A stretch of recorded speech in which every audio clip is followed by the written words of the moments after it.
The compact SUV space has evolved and how. शुरुआत रहे नोडा stern की and then we saw the Koreans, Germans and Japanese joining the fray. पर आखिर इन सबके बीच Honda कहाँ थी? Well, Honda was busy developing the Elevate, and since it is quite late to the party, our expectations are quite high. So what are we waiting for? Let's get to find out if the new Honda Elevate offers enough value to make a dent in the compact SUV space. I'm Shubham Parasha, you're watching Park Plus, और चलिए शुरुआत करते हैं. So let's begin right with the looks. एक बात तो है, वो जो dominating SUV stance है, that is very much apparent here. Now, one thing that I have to admit that the Elevate will certainly remind you of some global Honda SUVs, and that's not a bad thing because the face has that butch appeal going on, courtesy this massive piano black grille. On the top, you have a nicely done chrome bar. What I really like is that you don't have much of that chrome blink. So, and again, this is very nicely done. Very neatly insets into the LED headlights here. Again, the assembly is quite sleek and you have got a very slim DRL eyebrow here. Nice touch. The hood line is quite tall. Very prominent character lines here. Has that SUV-ish road presence.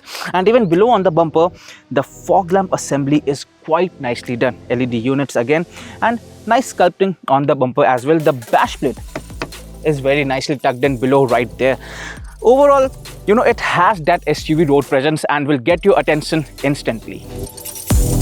That in-your-face look will attract SUV buyers, and the tall hood line with muscular sculpting on the bonnet further amplifies its stance. The profile is kept simple and ticks the SUV checklist. Squared silhouette, almost squarish wheel arches, housing these nicely done 17-inch dual-tone alloy wheels, chunky roof rails and quite evenly finished body panels. Simple and classy. But what really stands out for me here is segment best 220mm of ground clearance and 2650mm long wheelbase. At the rear, the Honda Elevate has comparatively more angular lines, or overall look simple ही है. It's not overdone. The LED tail lights have sleek pattern and the bumper nicely integrates the bash plate.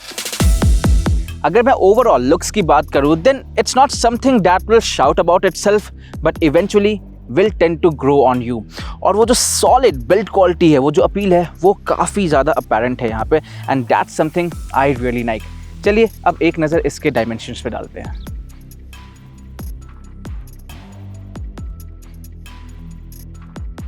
तो चलिए अब बात करते हैं Honda Elevate के cabin के बारे में. So जो interior है, the moment you step inside, will feel quite solid and it has that built to last appeal. So that is a positive for me. जो plastic है ये थोड़े से hard है, scratchy है. But again, the way these are executed, these are nicely put together. जो gaps हैं इनके बीच में, panel gaps हैं, those are quite even. So that is a nice touch for me. Also, I like this dual tone interior color. So chocolatey brown treatment ये जो seat पे मिलता है या फिर dashboard पे यहाँ पर आपको soft touch मिलता है. This looks upmarket to me. Also, same treatment door pads पे भी आपको armrest पे भी मिलता है. So जहाँ पर होना चाहिए वहाँ soft touch treatment आपको मिलता है. I also quite like the design of the cabin because it's not too much cluttered. It's a simple design, classic design. ये जो central console है इसका treatment अच्छा है. ये air con vents थोड़े से revise होके नए हो सकते थे, but again executed and integrated very nicely. This 10.25-inch touchscreen also standalone unit. Ergonomically, it's right there in your vision. So again, a nice placement और physical buttons for AC vents. So AC controls के ये जो button है काफ़ी easy access करने में. Quite like this touch. आपको यहाँ पर सिल्वर इंसर्ट से मिल जाता है डैशबोर्ड पे एयरकॉन के आसपास में. सो वो भी एक अच्छा टच है. फिर ये जो सेंट्रल कंसोल है, this is a straight lift from the Honda City and has good recess space here on the wireless charging pad. So यहाँ पर आप काफ़ी कुछ अपने फ़ोन के ऊपर भी स्टोर कर सकते हो. Multiple phones you can keep here. Cup holders हैं, वॉलेट रखने के लिए डेडिकेटेड स्पेस है और फ़ोन आप यहाँ भी स्मार्टली रख सकते हैं. अच्छा से इंटीग्रेट किया गया स्पेस को. सेंट्रल कंसोल में भी decent space आपको मिल जाता है. Again, steering wheel nice to hold. The view outside is good and again is a straight lift from the Honda City. सामने जो digital instrument cluster है has those classic analog dials. Digital है but जो dial की treatment है, I quite like these. But the big takeaway and the big highlight for me in this cabin are these seats because these are very comfortable and best in the segment. आपको काफ़ी even यहाँ पे contouring मिलती है लंबा support के लिए, side support काफ़ी अच्छा है, holds you in place in the cabin when you are cornering the car, आप बेंच पे हैं, एंड कुशनिंग भी काफ़ी वेल बैलेंस्ड है, बहुत सॉफ्ट या बहुत फर्म नहीं है। So on a longer commute again you will feel very comfortable. The only thing that I think I miss a bit here is the sense of sophistication, because जो इसकी rivals है उसमें आपको वो थोड़ा सा sophistication मिलता है because of all the soft touch treatment on the top and just the way those are executed, but this one still has that Japanese flavor and that built to last quality. So again, in those terms, the cabin feels good and comfortable. Well, I would safely say that the cabin has its hits and misses. Hits being the sense of durability and class-leading comfort, and well, misses being a slight compromise on the sophistication. And same goes for features. Now when it comes to features, so there are two things. First, you get all the necessary features that you need in a car, but जो थोड़े wow features हैं वो यहाँ पर missing है। तो पहले necessary features की बात कर लेते हैं। Wireless Apple CarPlay and Android auto, yes ये काफ़ी अच्छा फीचर है, मुझे काफ़ी पसंद आता है because you don't have wires hanging around. इस 10.25 इंच टच स्क्रीन से आप उसको एक्सेस करते हैं and the graphics are also quite nice, आपको रीजनेबली शार्प ग्राफिक्स मिलते हैं। इंटरफेस आपको राइवल्स में थोड़ा और ज़्यादा इंट्यूटिव मिलता था, यहाँ पर simple and classy, so again no complaints there. Ergonomically तो काफ़ी अच्छी पोजीशन है स्क्रीन की, even graphics on the digital instrument cluster is quite nice and you also have wireless charging right here. But जो wow features है जिसकी हम बात कर रहे थे वो जो यहाँ पे मिस हो रहा है वो है सबसे पहला ventilated seats जो almost norm बन चुका है compact SUV segment में, and these seats again are manually adjustable, so power adjustment आपको यहाँ पर इस सीट के लिए नहीं मिलते हैं, which again is a big miss in my opinion. Then single pane sunroof आपको ये यहाँ मिलता है, पैनोरामिक सनरूफ नहीं मिलता है, that is also something which we were expecting to see in the Honda Elevate but miss है वहाँ पे वो। ऑल्सो उसके बाद कुछ फीचर्स है जैसे आपको एम्बियंट लाइटिंग नहीं मिलती है, दो ऑटो डिमिंग IRVM मिलता है, और जो चीज़ मैं सबसे ज़्यादा मिस करता हूँ वो है एक premium sound system. Yes, the sound system in the Honda Elevate is actually quite average. In fact, adjustment भी आपको यहाँ पर bass के लिए है, treble के लिए, लेकिन mids के लिए नहीं है। Though you have preset configured modes, so उससे आप manage कर सकते हैं, but rivals में you get premium sound system. So in terms of wow features थोड़ा बहुत यहाँ पर मिस है। हाँ, आपको यहाँ पर cooled glove box भी नहीं मिलता है, these are normal glove box, and जो essential features है वो मिलते हैं। Now speaking of essential features, you also get level 2 ADAS features, advanced driver assistance system in the Honda Elevate. City ने compact sedan segment में debut किया था, आपको Honda Elevate में भी मिलता है level 2 ADAS, and here's a proper lowdown of all the level 2 ADAS features that you get. So 6 Honda sensing ADAS features we get in the Elevate. Forward collision mitigation system जहां गाड़ी खुद ही break लगाएगी if it senses possibility of a potential collision. Lane keep assist where the car will steer itself and will follow the lane. Road departure mitigation where it steers back into the lane अगर lane change करते वक्त कोई गाड़ी आगे या पीछे हो तो. Adaptive cruise control where it will moderate the speed depending on the traffic ahead. Lead car departure notification where it will alert the driver जब आगे वाली गाड़ी बढ़ने लगती है और आप अगर 1.5 सेकंड से ज़्यादा रुके हुए हो तो. And finally, Auto High Beam Assist जो नाइट ड्राइविंग में काफ़ी हेल्प करती है. और फिर जब सेफ्टी की बात कर ही रहे हैं, यहाँ आपको 6 airbags, side view monitor, reverse camera, traction control and electronic stability program जैसे फीचर्स भी मिलते हैं, लेकिन you still don't get a 360 degree camera view. चलिए, ये तो बात हमने कर ली ड्राइविंग असिस्टेंस फीचर्स की, अब खुद ही ड्राइव करके भी देख लेते हैं।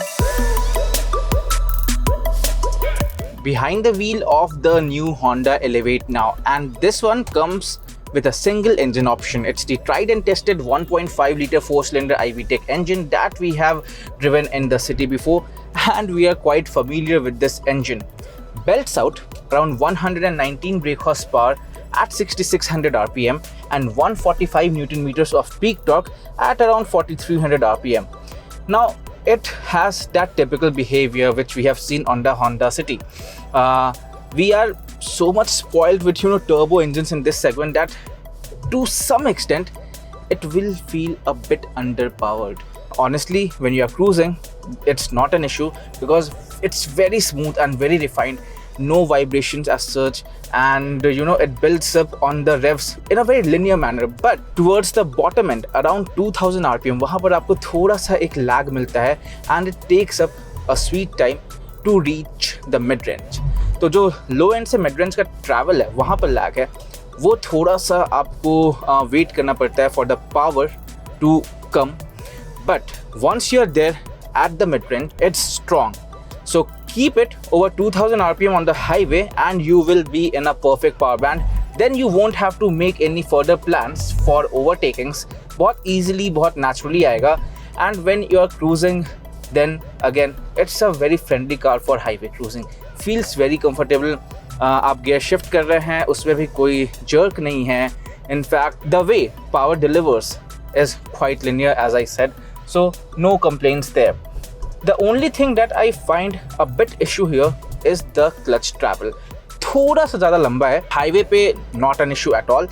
सिटी ट्रैफिक में आप मैनुअल में वो थोड़ा सा एक इशू लगता है. क्लच लाइट है, so that is something which is good, which is positive. But travel थोड़ा सा लंबा है, सो रिलीज करने के टाइम पे वहाँ पर you will need to work a bit. Low rev से अगर आपको अचानक से बिल्डअप करना है to make a quick overtake, then you'll have to work a bit with the gears. That said, gears are quite evenly calibrated. First, second का travel अच्छा है. Third में भी it has a long go, so you can pull the car, and there is progression up till 4500, 4800 rpm. But beyond 5000 rpm, it's when the engine feels a bit stressed. वहाँ पर आपको जो power delivery है वो थोड़ी सी flat लगेगी, and there's more noise and less progression. So that's the story of this 1.5 liter naturally aspirated 4-cylinder petrol engine. But what I really miss having here is the 1.5 liter strong hybrid engine we have seen in the Honda City. I really don't know why Honda City में already वो engine option available था. Could have been a good addition in the Elevate as well, क्योंकि that would have become its USP in terms of fuel economy. I have really got out around 18 kilometers per liter in city traffic normal driving करते time पे in the city hybrid EHEV that is, और highway पे I have got around 25 kilometers per liter when I am cruising easily. So while ambling around इतनी अच्छी इतनी fuel efficient car, it could have been a very strong selling point for the Elevate, and I think that is a major miss here. In future, I hope Honda decides to get that powertrain option in the Elevate as well. Same engine के साथ आपको hybrid setup electric power डालना है, so could have been a good addition.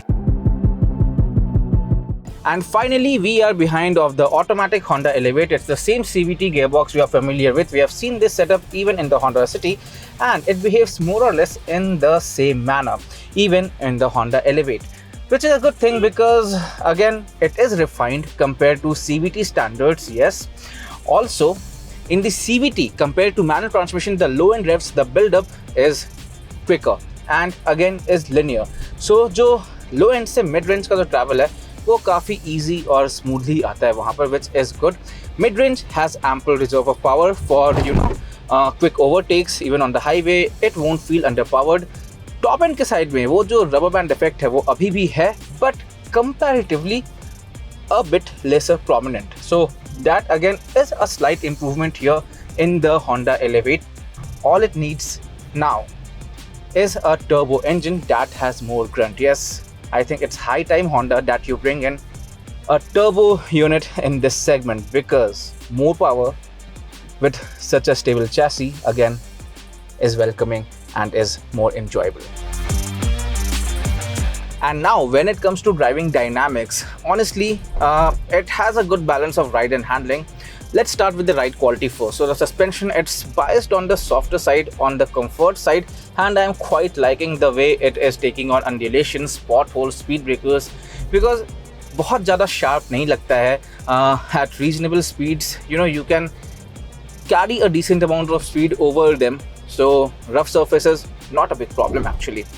Also, the thud from the suspension, it's controlled to quite an extent. अगर आप बहुत ज़्यादा speed में, if you're crashing through those rough surfaces, it's only when you'll feel those thuds and jerk filtering in too much. Otherwise, it's sorted. On the handling side now, obviously body rolls, if you will be going flooring out around corners, around bends, then it won't be much of a problem. And as far as the steering wheel is concerned, the feedback, not something that I would call sporty or engaging, but again at the same time is reassuring in a way that it weighs up nicely when you're speeding up. You know what your wheels are up to, you have a good command on the nose of the car, so that won't be a problem here. Also, when you are going around corners and when you want to hold the car in a certain direction, you are able to manage that. So that's something which again is a positive for me. Also, what I like is the view outside from the driver's seat here. Very easy to get a right view, to get a right driving position. Also, the hood line, you can literally see the entire hood right here. I can literally see the corners of the car, so very easy for me to spot it in the city traffic. And again, that's something which is reassuring. So very easy to drive in those terms, a good highway cruiser as all Honda cars are. So behind the wheel it is comfortable. Let's see what's the story at rear seats. So how is the rear seat experience of the new Honda Elevate? Well, as you can see that in terms of legroom, it's quite generous here. The driver's seat is set at Mohit's position, and still I have quite a good amount of legroom, so it's quite good for me here. The under thigh support is also good, and what also helps is that there's a certain elevation on the floor, so मैं इस seat के पीछे आराम से अपने पैर को रख के रेस्ट कर सकता हूँ. I can be in a relaxed position on a longer commute. Also the armrest helps, cup holders भी है मेरे पास यहाँ पर, and the cushioning of the seat, it's not too firm or too soft, so on a longer commute you'll feel more or less settled. Contouring भी है, so you are in your place. For 3 people, again that will be a bit of a squeeze. थोड़ा सा shoulder brush होगा because of the width of the car, but again it's still manageable. What helps is the flat flow here, so आप आराम से leg को cross करके वहाँ बैठ सकते हैं. But थोड़ा सा ये जो seat का elevation है वो शायद issue करे, but still manageable in those terms. Now features की अगर मैं बात करूँ तो rear AC vents हैं, but थोड़े features हैं जो actually I would have expected in this segment, that is sun blinds for my rear windows. Also यहाँ पर मेरे पास बस एक 12 volt charging socket है, no USB or type C charging socket we have seen in other car of this segment. But that is something which in my opinion is a big mess, because you are constantly on your phone these days, so charge करने की तो ज़रूरत पड़ती है. But speaking of phones, you have good storage space in the seat, so यहाँ पर आप 2 phone रख सकते हैं सीट के पीछे जैसे मैंने रख रखा है, एंड उसके बाद भी नाइस स्टोरेज स्पेस यहाँ पर सीट पे मिलता है मुझे, और टोटल 4 फ़ोन्स रख सकते हैं, 2 को ड्राइवर सीट के पीछे, 2 ड्राइवर सीट के पीछे. So good storage space practicality के हिसाब से है वहाँ पर. फिर 458 liters of boot space is also decent and can easily store luggage for your family's road trips. हाँ, लोडिंग लिप थोड़ी हाई है तो भारी सामान अंदर डालने में थोड़ी ज़्यादा मेहनत तो लगेगी. तो ये है कहानी नई Honda Elevate की. अब बढ़ते हैं कंक्लूजन की तरफ. Now finally, what's the verdict? We'll divide this in 2 parts. First, the Honda Elevate has all your essentials, all your basic expectations from a car covered. So you have decent features that you need on general basis. Engine भी adequately powerful है, so for highway cruising it's sufficient, won't feel underpowered. Not very exciting of course, because again naturally aspirated, not a turbocharged engine. Strong hybrid HOTA then would have been a valuable proposition, but again अभी के लिए वो missing है. And then the build quality is its USP, and the comfort that it offers on the inside seats are the biggest highlights. But एक चीज़ जिसकी कमी महसूस होती है वो है वाव फीचर्स की. Panoramic sunroof, 360 degree camera view, ambient lighting, premium sound system, ventilated seats, powered seats. आपको ये सारे फीचर्स Honda Elevate में नहीं मिलते हैं, एंड वहाँ पर थोड़ी सी एक कॉस्ट कटिंग लगती है. That said, Honda is expected to make up for all those features in the NCAP crash test rating, क्योंकि Honda City के प्लेटफॉर्म पे है जिसको already 5-star crash test rating मिल चुकी है, and that things should have a bigger appeal. And अगर Honda ने Elevate को 20 लाख के अंदर ऑन रोड प्राइस कर दिया, if that competitive pricing is possible for this car, I think it has a strong case in the compact SUV segment. But all those details coming in September when the car will hit the road. So stay tuned for all those updates. Keep following Park Plus. Do like, share and subscribe और comment में बताइए कि आपको Honda Elevate कैसे लगी है. I'll see you soon.